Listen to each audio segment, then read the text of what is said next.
Today I am joined by my favorite dietitian of all time. Alison Evanson is here.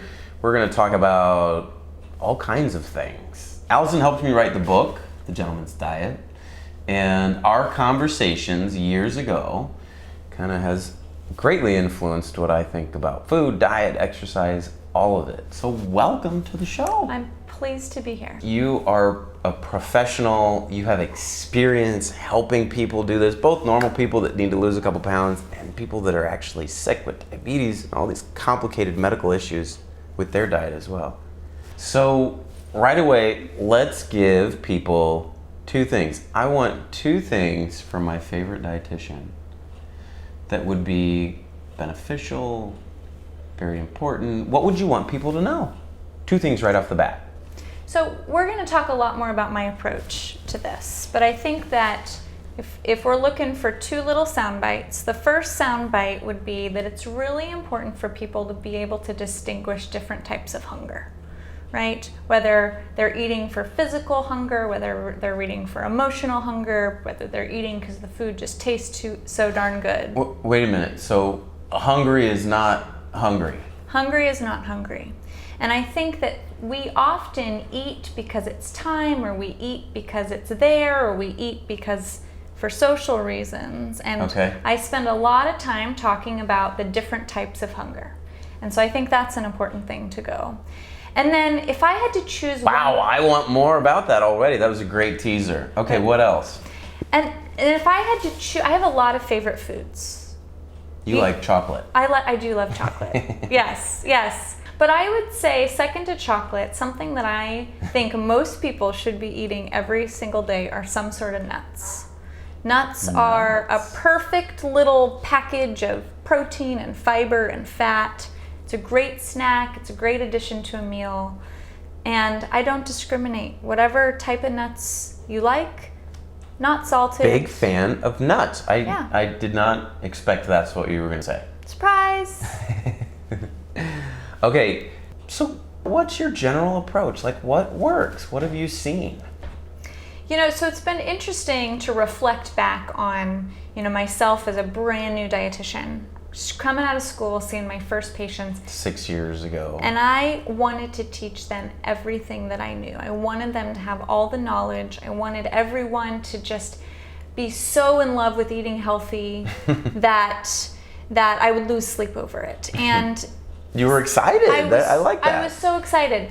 And really what I have been able to do as I've done this more and more and met different types of people in different environments is discovered that it needs to be simple, right? As simple and realistic as possible is appreciated by people, and it's so much easier to follow through. And so my approach at this point, number one, is to keep in mind that every patient is different. There is no one diet, there is no one fad, there is no one gluten, carb, fat, protein that fits all. My job when I'm working with patients is to figure out where they're at and what's going to be realistic for them. And some of my initial interventions with people are to spend less time talking about specific foods. People say, well, I've heard that I need to be eating coconut oil and kale and quinoa and blueberries. And how do I do this? And that's important. Those are all such great foods. And we can talk a lot more about it. But when you are first out of the gate, that is too high level and too specific. And it's probably low yield. It's probably not going to make as big of a difference as some other things you would probably focus on. It's about the focus. Exactly. And so really one of the things that I focus on is meal structure, right? So when you are going to have a meal, how do you put things together that are both nutritious but satisfying? So many times, again, people have come to me and said, okay, I've tried to have a lunch or a salad for lunch every day, and I'm starving. Is that what you mean by satisfying? Like, yes. It fills you up, you feel full. Like it lasts you. Like you can eat a meal and you don't feel like you're on a diet, and you don't feel like you're hungry an hour later. How long, would you say satisfied, like how long does it last? Ideally, 3 to 4 hours. You know, So if you eat something and you're hungry in an hour, that is not filling. you've not chosen the right combinations of food. And that's, I feel, one of the biggest things that derails people when they're trying to diet or eat well, is they over restrict and try and live on fruits and vegetables alone. Too big of a step or too extreme. They're not satisfied, so they're starving.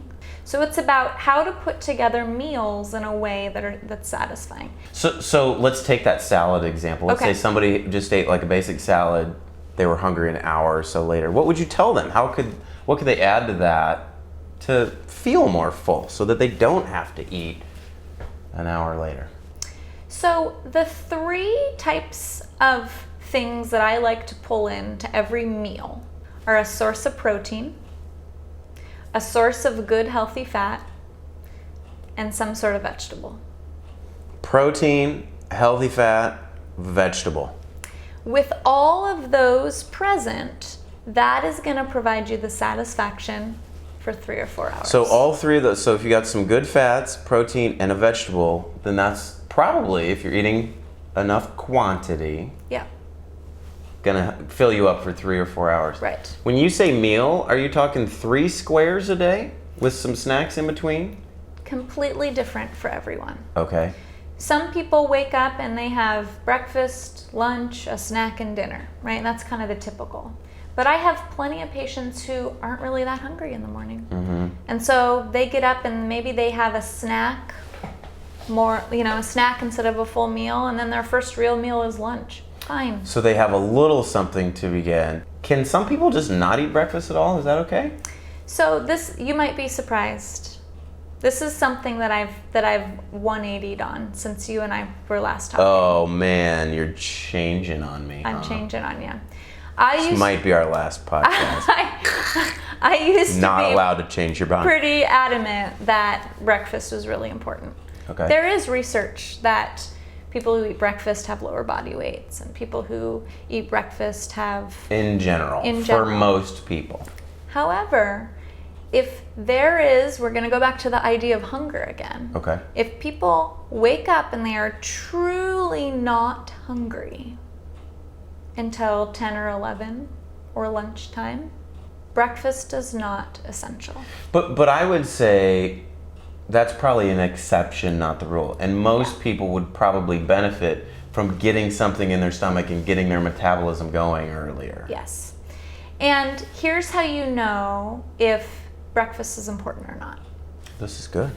This is good stuff. By the time you do, if you are someone who's not a breakfast eater, Yeah. by the time you do eat, whether that's, at a break or something at 10 or 11, or whether that's 12 or 1 at lunchtime, if you are so starving that you crave like the simple processed food, right? You're craving the pizza and the hamburger and the chips and the cookies. Mm-hmm. So if you crave those sorts of things, and if you consume them quickly and in really large quantities, you have waited far too long to eat. Let's just echo that. If you're craving bad food, a lot of it, and you just wolf it down, you probably benefit from eating something earlier. Snack, even if it's just a protein bar or something. Right. That makes sense.